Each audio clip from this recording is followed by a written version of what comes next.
आइए भगवान शिव और किसान की कहानी सुने।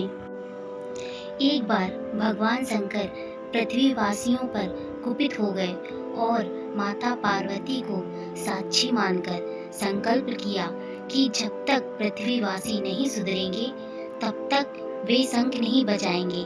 देव जानते थे कि शंकर भगवान शंख बजाएंगे तभी बरसात होगी। इससे घोर अकाल पड़ गया। पानी की एक बूंद तक नहीं बरसी। धरती पर त्राहिमाम मच गया। ऐसे में एक दिन भगवान शंकर पार्वती आकाश में विचरण कर रहे थे तो उन्होंने एक अजीब दृश्य देखा कि एक किसान भरी दोपहर में चिलचिलाती धूप में खेत की जुताई कर रहा है। पसीने में नहाया मगर अपनी धुन में बहुत मगन। जमीन पत्थर की तरह सख्त हो गई थी, फिर भी वह जी जोड़ मेहनत कर रहा था। उसकी आंखों में आत्मविश्वास था और उसके पसीने की बूंदों से उम्मीद टपक रही थी। भोलेनाथ व पार्वती बदले हुए वेश में आकाश से नीचे उतरे और उसने कहा, अरे भाई, तू क्यों बेकार कष्ट उठा रहा है? सूखी बंजर धरती में केवल पसीने बहाने से ही खेती नहीं होती।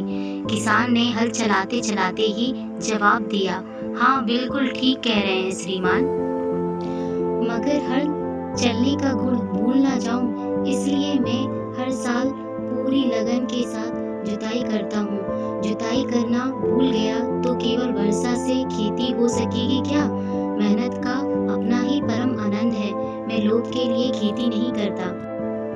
किसान की बात सुनकर महादेव को भी लगा कि मैं भी तो परम आनंद की अनुभूति के लिए ही शंख बजाता हूँ। मुझे भी शंख बजाए 1 बरस बीत गए, कहीं शंख बजाना भूल तो नहीं गया। उन्होंने तुरंत अपनी झोली से शंख निकाला और जोर से फूंका। चारों ओर बादल की घटाएं घुमड़ पड़ी, बिजली चमकने लगी और जोरदार बारिश होने लगी। इस वर्षा के स्वागत में किसान के पसीने की बूंदें पहले ही खेत में गिरकर चमक रही थी। इस कहानी का सार बस ये है कि हमारा जो काम है उसे अपनी पूरी निष्ठा से बिना किसी लोभ लालच के करना चाहिए। इसी में परम सुख है।